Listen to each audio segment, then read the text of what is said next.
Well, I thought about hallelujah Adonai, but I decided we were already doing a couple really fast ones. How about bless the Lord, my soul? Didn't have some reasons, bless the Lord?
And on the Sabbath preceding the new month, I'm not going to try to do the Hebrew, I'll just do it in English. The following prayer is read. Lord our God, God of our fathers, make this coming month one of good and blessing. Grant us long life, a life of peace, of good, of blessing, of sustenance, of vigor, a life marked by a reverence for you and a dread of sin, a life free from shame and reproach, a life of prosperity and honor, a life in which the love of Torah and the fear of God animate us, a life in which our heartfelt desires are fulfilled for good. Amen. May he who start that part again. May he who performed miracles for our fathers and liberated them from slavery to freedom, may he quickly liberate us and gather our exiles from the four corners of the earth, even all of Israel, and let us all say together, Amen. The new moon, the month of Tishrei, will begin this coming Wednesday evening. Technically, it will begin probably, well, we don't know. So this is the fun of Tishrei.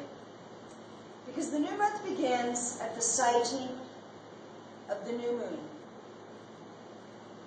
The first full day of Tishrei will be Thursday, so they will begin on Wednesday evening. But in order to make sure that we don't mess it up, because this is the day of Rosh Hashanah, we get to celebrate it for 2 days. That way, if the first day it really wasn't the new moon yet and we messed up, that's okay, we're still celebrating on the true one. But it'll be one of those 2 days. It always is. Which one we don't know. And in fact, Rosh Hashanah is known as the festival of the hidden day. The hidden day. The day no man knows. Because no man fully knows which day it begins. But may it prove, as it begins for us, a new month and a new year, may it prove to be good for all of Israel and for all of his people. May the Holy One, blessed be he, grant it to us and to all his people, the house of Israel, for life and peace, for gladness and joy, for deliverance and consolation. And let us say, Amen. And the prayer that follows that is called the Baruch, and we sing it. Baruch et Adonai, Hamevarach le'olam va'ed. Blessed be the Lord, to whom our praise is due, now and forevermore. So we're going to do that song. Blessed are you, Lord our God. Since we don't all have prayer books, we can all use the words on the screen, right?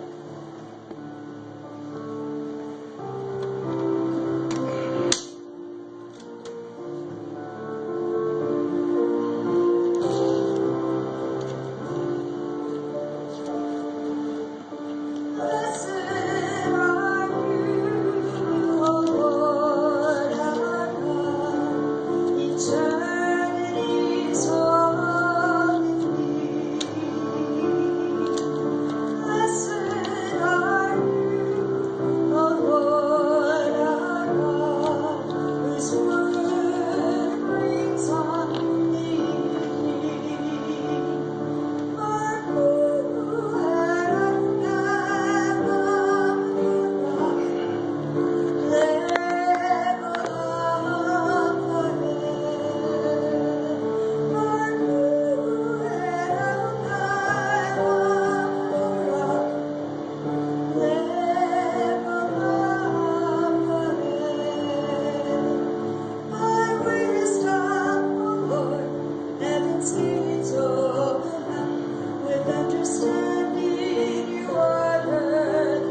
song for this month that we're going to present wide in a few minutes, but I want us to sing it together. Give us clean hands. We bow our hearts, we bend our knees. Spirit, come make us humble. We turn our eyes from evil things. Lord, we cast out idols.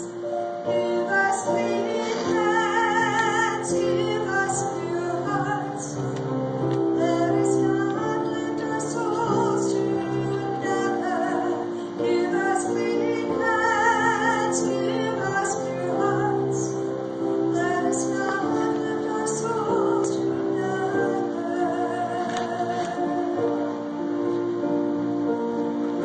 We bow our hearts, we bend our knees.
thank you, for you are the Lord our God, the God of our fathers forever and ever. You are the rock of our lives, the shield that saves through every generation. We thank you and praise you for your care. We trust our lives in your hand. Your miracles are daily with us, and your wonders and goodness are with us at all times, evening, morning, and noon. You are all good. Your compassion never fails. You are the merciful one, whose faithful love never ceases. We have always hoped in you. For all these things, O God, our King, we will thank you always and praise you forever. Let everyone thank you forever and sincerely praise your name, O God, our salvation and our help. Deserving of praise are you, O Lord, gracious one, to whom all thanks are due. This month, Tishrei, is a very special month.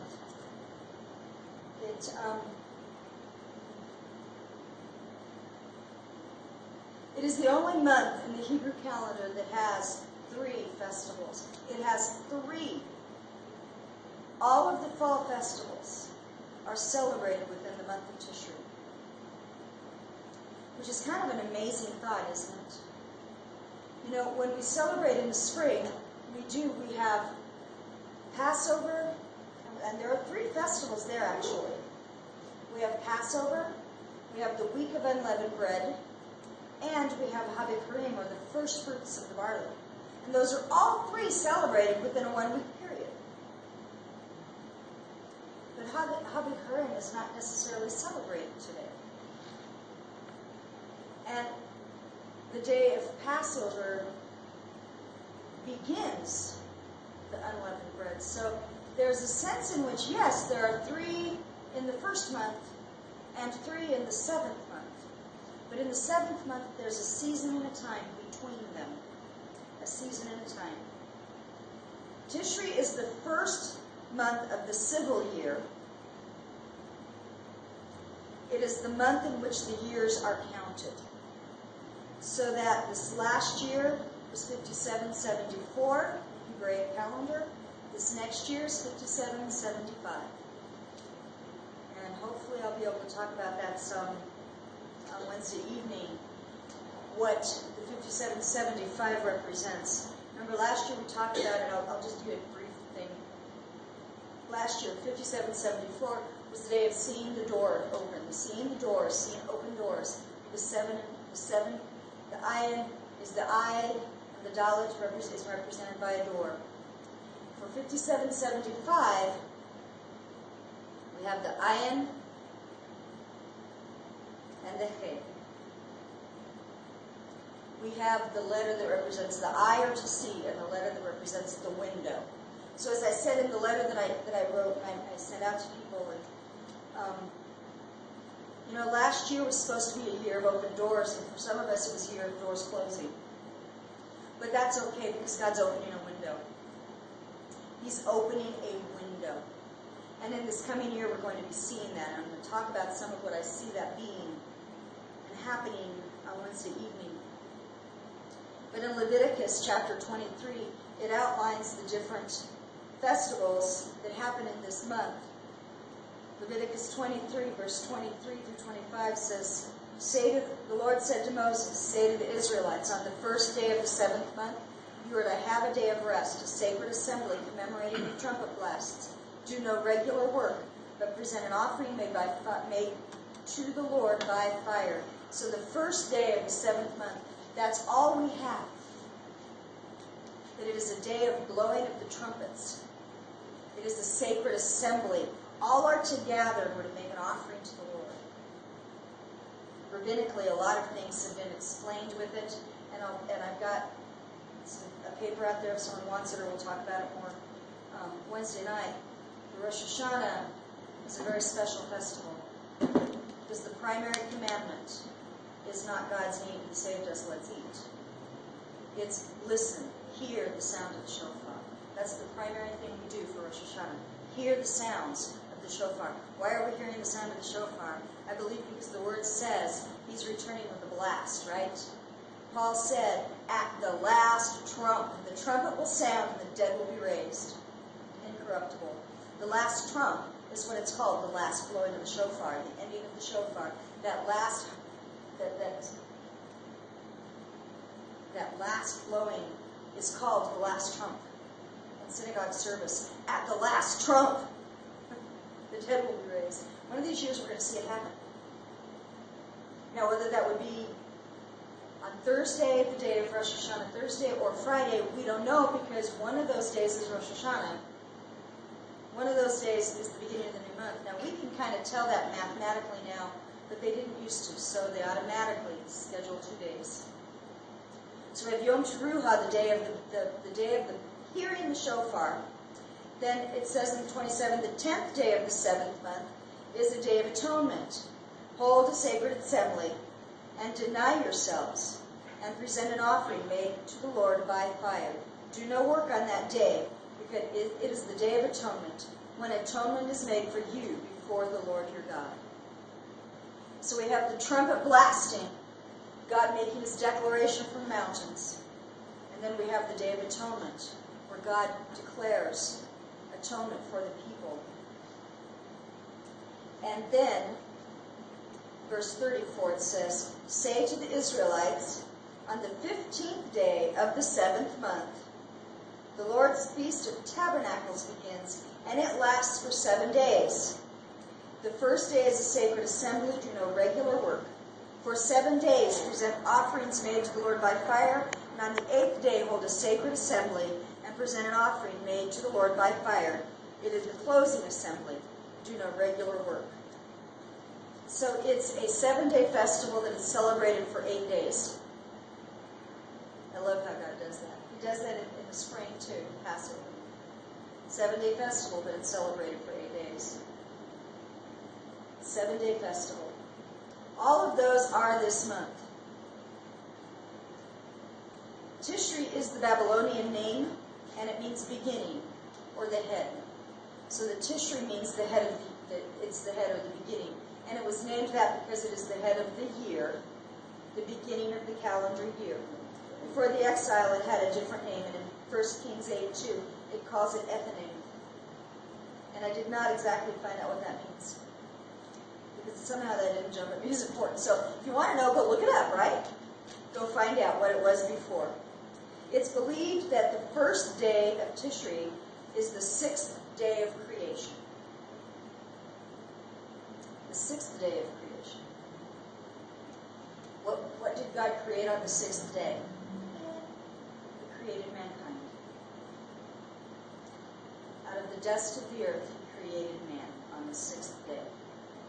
And that's why it begins the year, because this is the beginning of the life of Adam. So it's his birthday. It's his birthday. The beginning of man. The beginning of the years of man.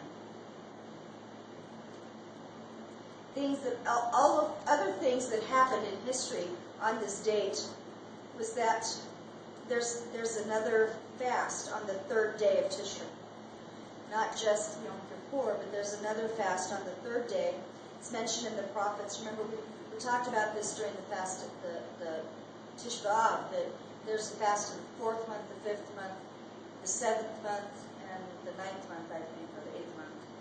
And the 7th month fast is a fast because of the murder of Gedaliah, who was the governor of Israel. This is after the destruction of the temple in Jerusalem, where the Babylonian Empire had set up a king in Israel who was a good king. The Babylonians trusted, but so did the people of Israel. However, there were those who didn't like him, and despite what prophet Jeremiah told them, they rose up and they murdered him. They killed him. This resulted in the Babylonians coming back into the land, and a large group of people kidnapping Jeremiah and running to Egypt for protection and cover because of the killing of the man they trusted. And so that death began a season of mourning and a fast day because of what happened, because it caused them to go back to Egypt. And God said, never, never, never return to Egypt. So during the month of Tishrei was the month that Jeremiah was kidnapped and carried off to Egypt. And a large group that had been left in Jerusalem went to Egypt to be protected. But what happened was the wars just went back and forth, and they were annihilated. They were not helped. And so they fast for having made that choice, because it was a wrong choice.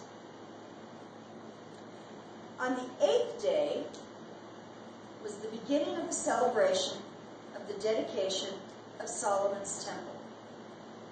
History. The 8th day of the 7th month is the day that Solomon began the dedication of the temple. And if you remember, there was feasting, there was all kinds of stuff that happened. That dedication service lasted 14 days, which puts Yom Kippur right in the middle of it, on the 3rd day. And it lasts through what we would consider Sukkot, or the Feast of Tabernacles. Can you imagine? Remember in Solomon's temple, when Solomon dedicated the temple, there was a day that he finished his speech, and the presence of God came down so strong on that temple that the priests could not do what they were supposed to do. That was Yom Kippur. The presence of God came down so strong on the temple that the priests who were supposed to be offering sacrifice fell on their faces and could not. Wouldn't it be awesome if the presence of God came that strong for us? That we could not stand under the presence. The month of Tishrei is a month that happens. There's a couple things that are associated with the month of Tishrei in the Talmud. The Mishnah and the Talmud. The Talmud was written, it was the Babylonian Talmud, and then the Mishnah was added to it. It all is called Talmud, just like Torah can refer to the first 5 books, it can refer to all of the books, it can refer to any book written about Torah. Depending on who you're talking to, it's kind of a loose term. But according to the Talmud, there are some things that are associated with this month. There's a sensation with the month, and I didn't feel like that was something we needed to understand. But one of the things that is associated is the letter Lamed. Why is the letter Lamed used in this month? Because the letter Lamed in Hebrew is the only letter that reaches above the line and below the line. The Hebrew letters stand at certain places, and I have a chart here. It's really kind of a cute little thing. It's really nice, actually. I'm very grateful for it. That when we went to conference, a woman gave me that her husband had put together, and it has all the letters. It has how they're written, how they're printed, and then it tells a little bit about the letter and what it represents. The Lamed has a line that goes up above the line, and then it comes down, goes over, moves backwards. It's down, goes over, and then it comes down, and it curves below the line. So it is the one letter that reaches above and below the line. And this is a month where we go above and we will go below. It has highs and it has lows, and they're extreme. The Lamed is a shepherd's staff. It's the staff of the shepherd. And so this is a month where the shepherd is guiding his people. And we can see that in the celebrations of this month. The tribe that's associated with it, and this is where the Lord really took me with the tribe, was the tribe of Ephraim. Tribe of Ephraim. We have a banner for Joseph. Within Joseph, there are 2 sons, Manasseh and Ephraim. So the tribe of Joseph is not a tribe, actually, because Joseph was divided into Ephraim and Manasseh. Notice I say Ephraim first. Right? Ephraim and Manasseh, Ephraim. But Manasseh is the first one. So let's look at what happens with that tribe to see what that's about. Genesis 41:52.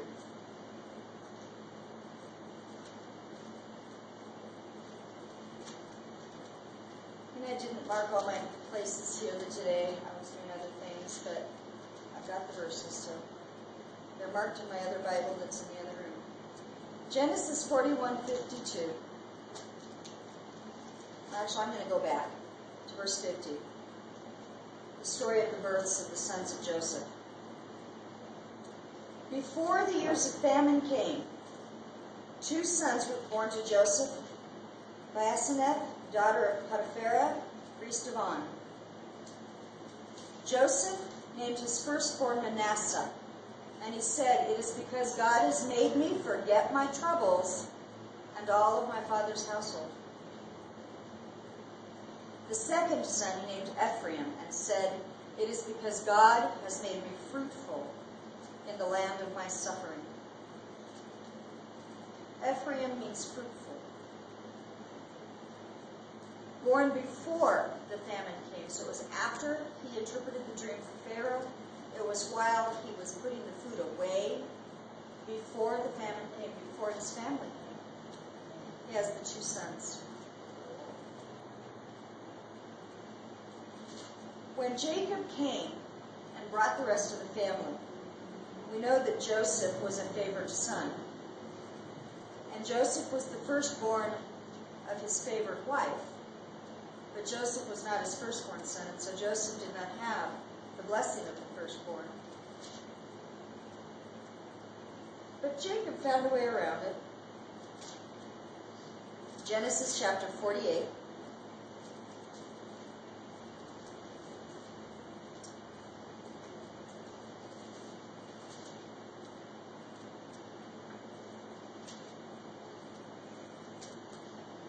Genesis 48. Sometime later, Joseph was told, "Your father is ill," so he took his 2 sons, Manasseh and Ephraim, along with him. When Jacob was told, "Your son Joseph has come to you," Israel rallied his strength and sat up on the bed. Now Jacob said to Joseph, Israel and Jacob are interchangeable, it's the same person. Jacob said to Joseph, "God Almighty appeared to me at Luz in the land of Canaan, and there he blessed me and said to me, I'm going to make you fruitful and will increase your numbers. I will make you a community of people, and I will give this land as an everlasting possession to you and your descendants after you.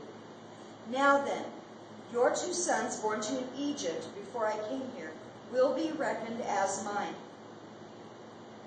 Ephraim and Manasseh will be mine, just as Reuben and Simeon are mine. Any child born to you after them will be yours. The territory they will inherit, they will be reckoned under the names of their brothers." And so he goes on and he does an adoption ceremony. Verse 8. When Israel saw the sons of Joseph, he said, "Who are these?" "They are the sons God has given me here," Joseph said to his father.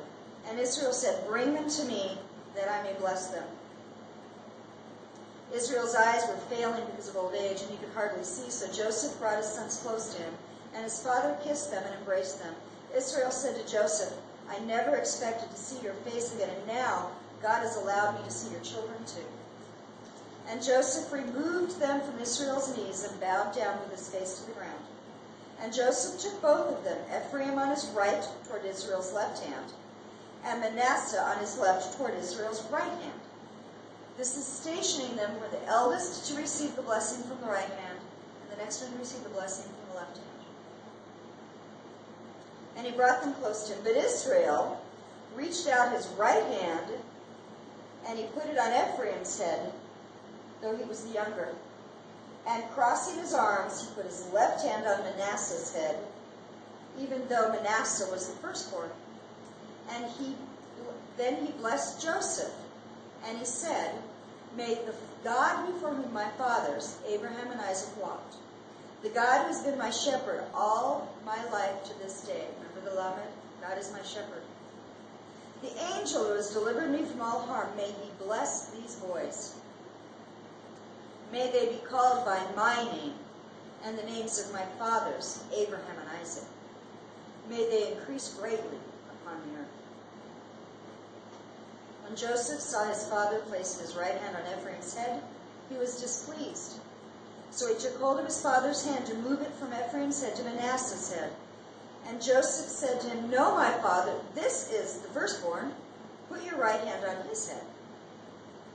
But his father refused and said, "I know, my son. I know.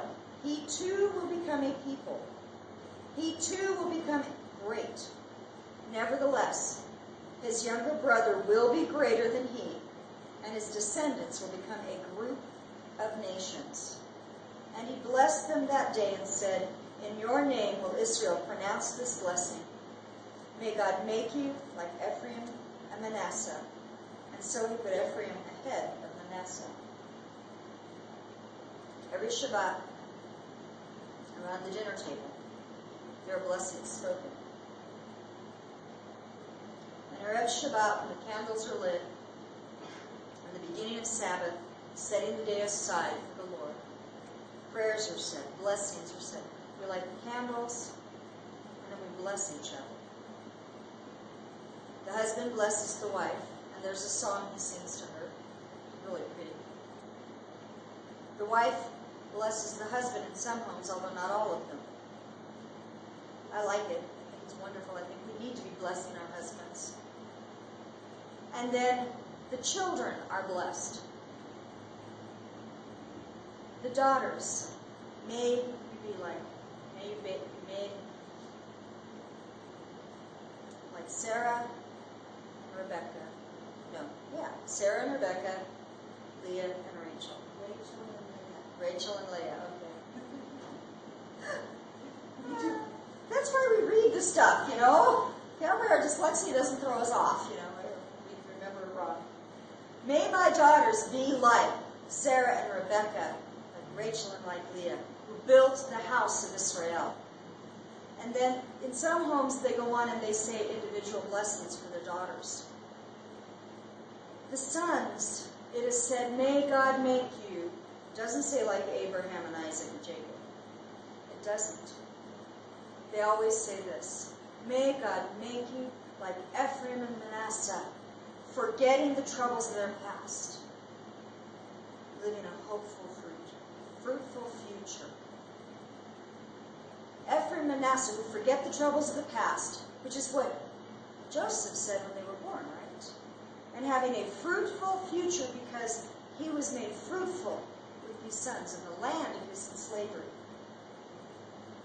And so today even, the blessings that he declared over these boys are repeated every Friday evening as we set apart Shabbat. And I think it's a phenomenal thing.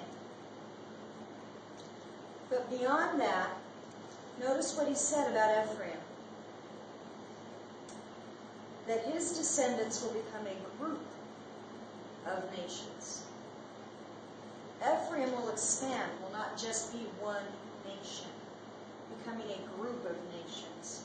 And in fact, Ephraim becomes the leader in the northern tribes. When the kingdom is divided, Jeroboam and Rehoboam, after the time of David, after the time of Solomon, because of sin, God divides the kingdom. And he divides them into a northern kingdom and a southern kingdom.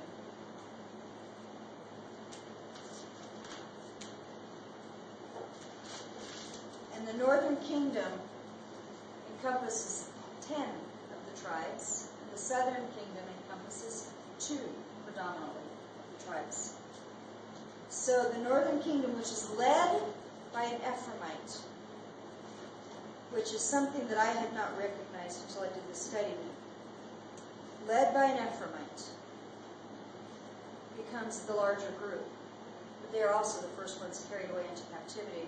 They're also the ones who are dispersed among the nations, to the point that it's called the lost tribes, because the bloodline is dispersed so much among the nations. You don't know anyone, there are no Jews alive today who say, I'm of the tribe of Ephraim, because they don't know.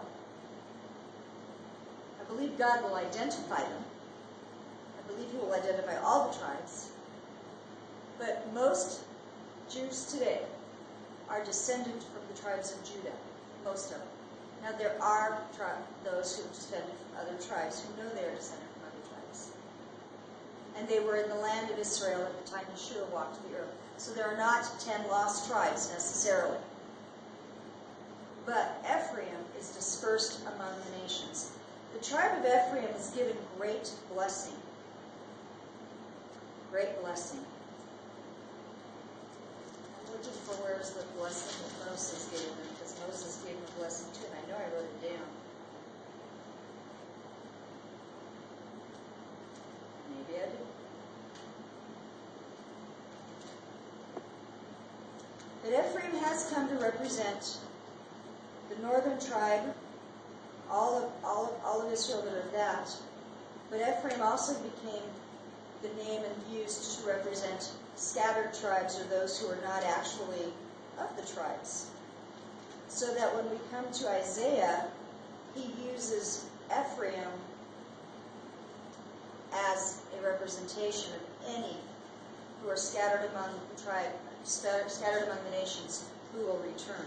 So it becomes to represent anyone else.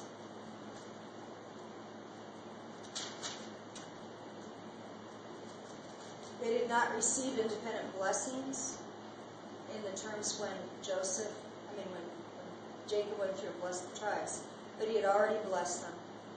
He had already given them the blessing of being called by his name. Ephraim, the tribe of Ephraim didn't always have it easy. Even though God gave them a blessing and God gave them a larger land, and they grew in numbers. In 1 Chronicles, we read the story of an Ephraimite. We read what happens to Ephraim. 1 Chronicles chapter 7, verse 21 and 24.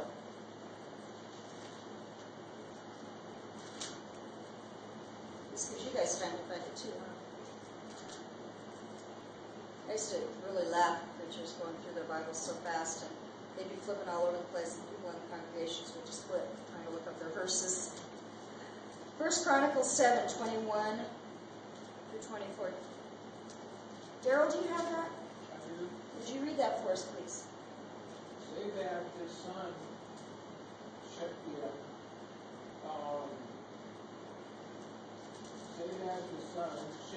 his son, and Ezer and Gilead, the men of Gath who were born in that land, killed them because they came down to take away their cattle. Then Ephraim, their father, mourned many days, and his brethren came to comfort him. And when he went into his wife, she conceived and bore a son, and he called his name Uriah, because tragedy had come upon his house. Now his daughter was Shariah, who built lower and upper Beth Horon and Uzan Shira. With the dog part? That's enough, yeah. Okay. What we have is the story of Ephraim, where 2 of his sons are killed. And he mourns that. He mourns that. Tragedy strikes the tribe of Ephraim. But out of that tragedy comes another gift. And any time when it's giving the lists of the names of the people and it mentions a female, my ears always perk up. Gee, I wonder why. But because we're not always listed in the genealogies. But there were women who were strong women, even here. And here it mentions the daughter of Ephraim, a daughter of Ephraim, who built lower and upper Beth Horon, as well as Uzan Shira. A daughter who was a builder of cities. That puts her in an authority position.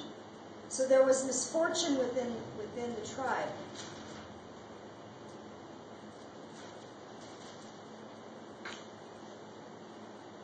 In Isaiah 7:17 it says that Ephraim will be scattered to the point that Ephraim will no longer be a people. And I became interested as to why. Because Ephraim and Manasseh are given a great blessing. Why do they end up scattered? Why? is that tragedy there. Ephraim was the center of the northern kingdom. Jeroboam, who had been an official of Solomon, rebelled against Solomon's son Rehoboam. But he was led by God to do that rebellion. In 1 Kings 12,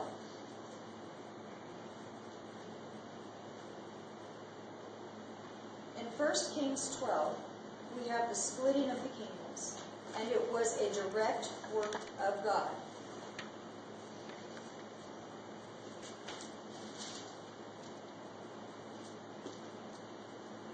Because, well, verse 26 is where I've got that marked.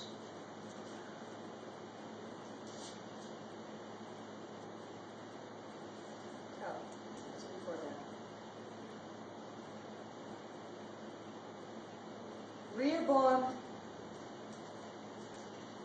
was the son of Solomon, and Rehoboam had rebelled against Solomon while Solomon was still alive and still on the throne. But after Solomon's death, he was given the throne. He was given the throne. Jeroboam, who had been one of the leaders,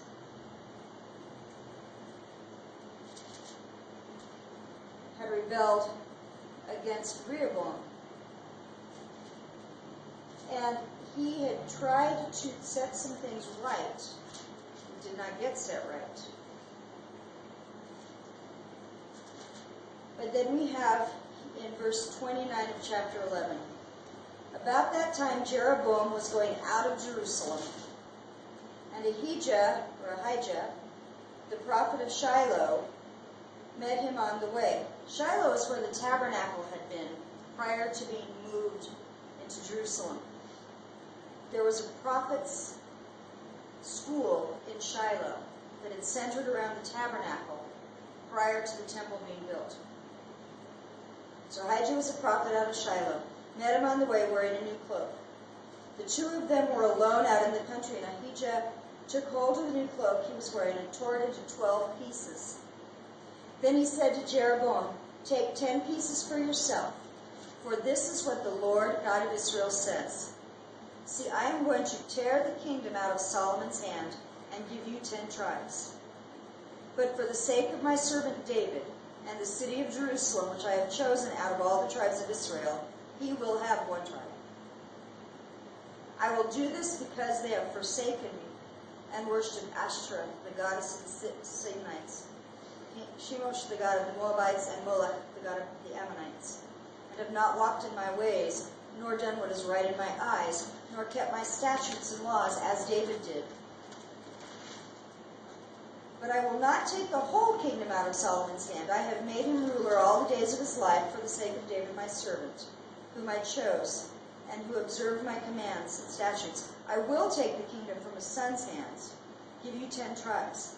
I'll give 1 tribe to his son, so that David my servant may always have a lamp before me in Jerusalem, the city where I chose to put my name. However, as for you, I will take you. You will rule over all that your heart desires. You will be king over Israel. If you do whatever I command you, and walk in my ways, and do what is right in my eyes by keeping my statutes and commands, as David my servant did, I will be with you. I will build you a dynasty as enduring as the one I built for David, and will give Israel to you.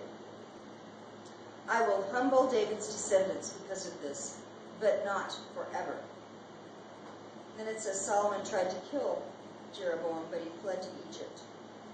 So after Solomon's death, Rehoboam is raised to the throne, Jeroboam comes back, and there's a civil war, and they divide. And Jeroboam set up the kingdom that God gave him. Right? So why then did they end up being the first to leave? Verse 25. Then Jeroboam fortified Shechem in the hill country of Ephraim, and he lived there. And from there he went out and built up Peniel. Jeroboam thought to himself, the kingdom will now likely revert to the house of David if these people go to offer sacrifices at the temple of the Lord in Jerusalem. They will again give their allegiance to their Lord, Rehoboam, king of Judah. They'll kill me and return to King Rehoboam. Jeroboam did not believe the word of the Lord. He doubts the word of the Lord. That's his first problem. He doesn't believe that God will do what God has said he will do. He is afraid of losing people. He's afraid of losing them because, they're going to go there to worship. And when they go down there, but God had chosen Jerusalem. God never told him that they were not to continue to go to Jerusalem for worship. Verse 28. After seeking advice, the king made 2 golden calves, and he said to the people, it's too much for you to go up to Jerusalem. Here are your gods, O Israel, who brought you out of Egypt. One he set up in Bethel, and the other in Dan. And this thing became a sin. And the people went even as far as Dan to worship the one there. Jeroboam built shrines on high places, and he appointed priests from all sorts of people, even though they were not Levites. He instituted a festival on the 15th day of the 8th month, like the festival held in Judah, and he offered sacrifices on the altar. This he did in Bethel, sacrifices to the calves that he had made. And at Bethel he installed priests at the high places he made. And on the 15th day of the 8th month, a month of his own choosing, he offered sacrifices on the altar he had built at Bethel. And so he instituted a festival for the Israelites. And he went up to make offerings. And when he did that, another prophet came and spoke to him and said, this is not okay. Because of this, God will take this kingdom away from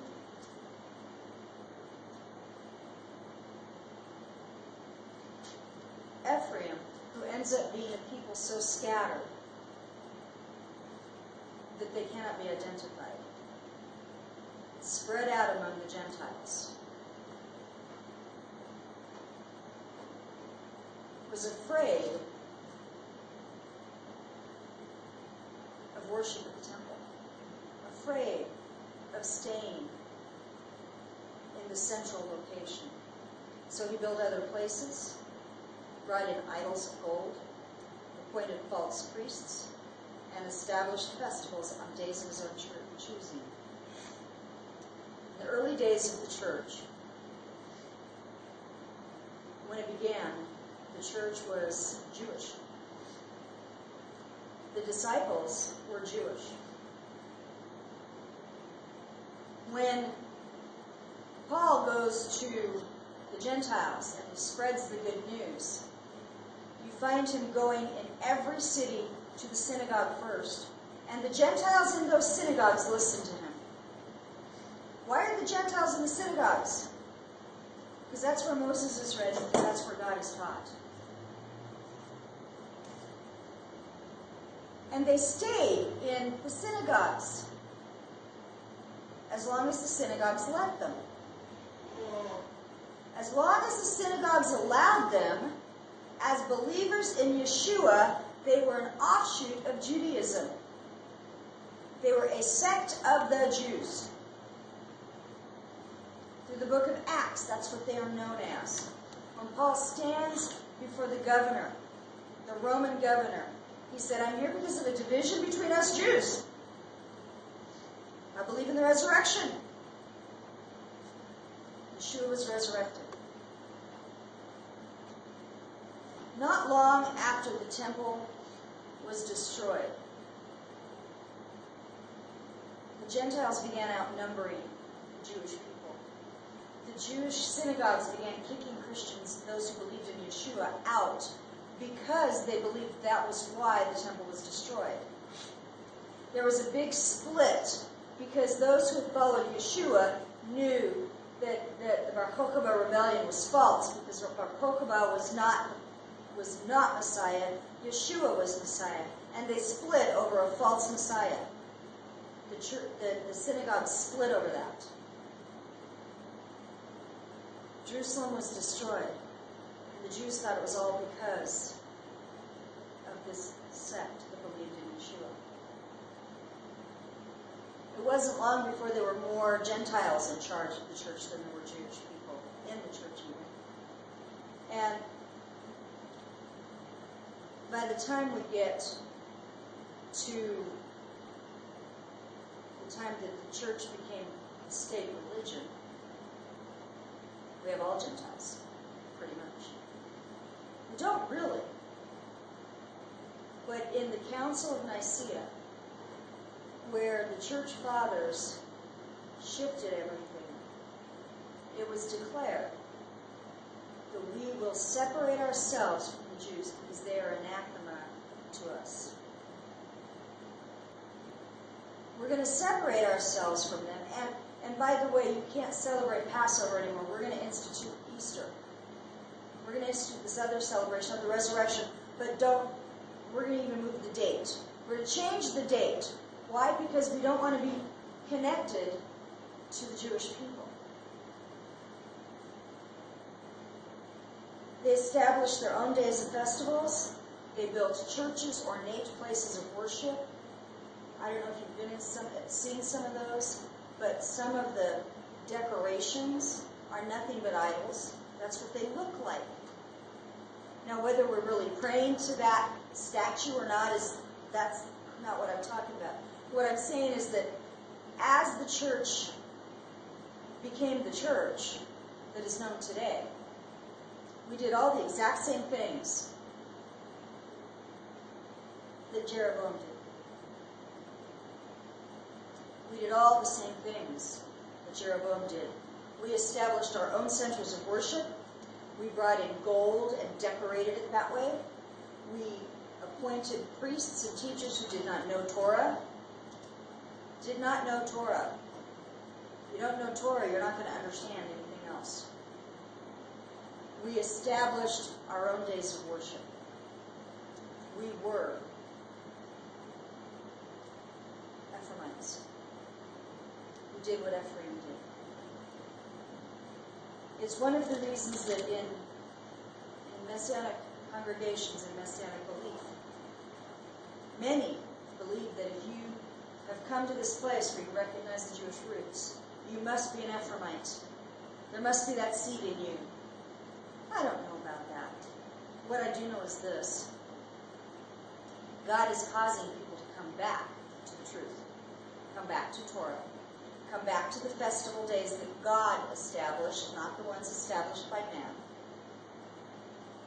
He's bringing it all back together. He is cleaning house, per se. And Ephraim will come back and stand before God. Where it talks about, in the prophets, the vision of the stick, it's divided. The northern tribe and the southern tribe will be reunited before God. The northern tribe is Ephraim. The northern tribe is made up in a large part by a lot of people who come from what others would consider Gentile, because it has been so intermarried and so dispersed. But we come back to this place where we recognize these things. Why does this month, with the 3 most holy days in Judaism, why is Ephraim the tribe? I think because Ephraim needs to be reminded, more than anything else, of the sovereignty of God. Because on Rosh Hashanah, as the shofars blow, the kingship of God is declared. On Yom Kippur, as we bow before the King and receive our judgment, and that's where may be written in the book of life, may you have a good judgment. A good judgment. May you be in the book of life, not the book of death. May you be sealed for life for this year. The books are open on Rosh Hashanah, they are closed on Yom Kippur, and in Sukkot we celebrate the fact that we have been given life with the King. Ephraim needs to remember that. Ephraim needs to know that. We need to know that our God is our God. He has his days.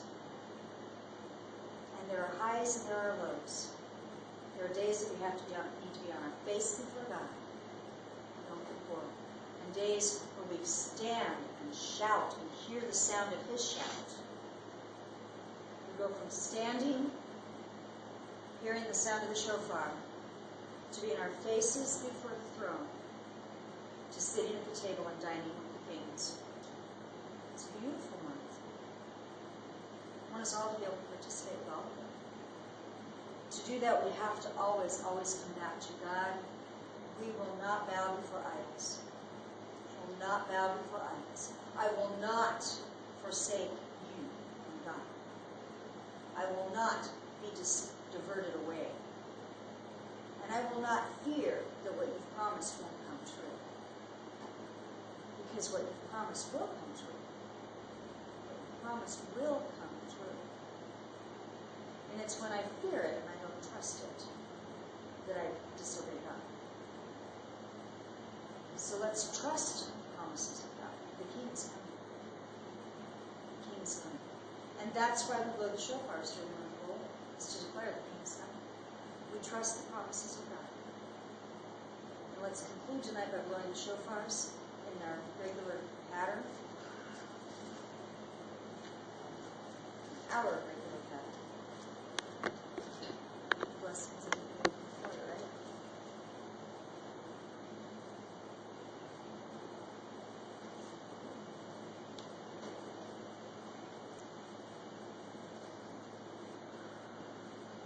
There's 4 of us to blow this time. You okay?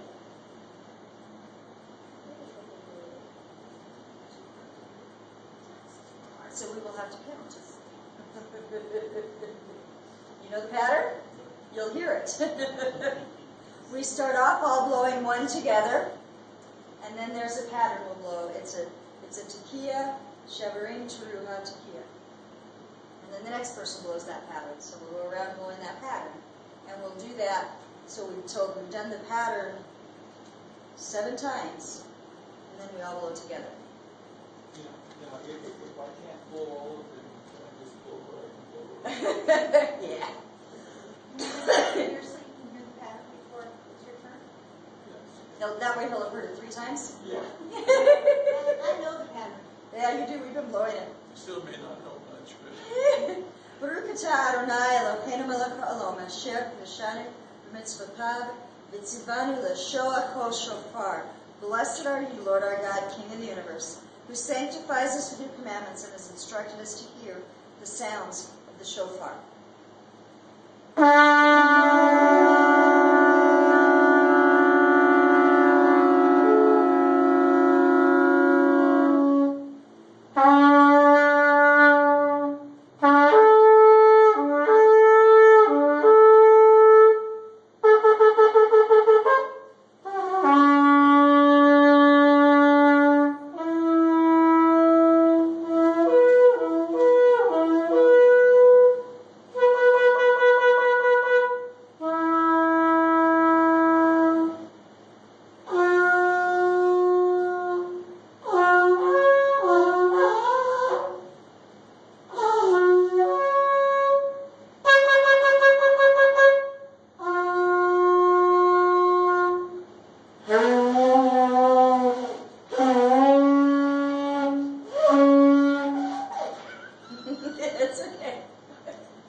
It's not as easy to do as it sounds.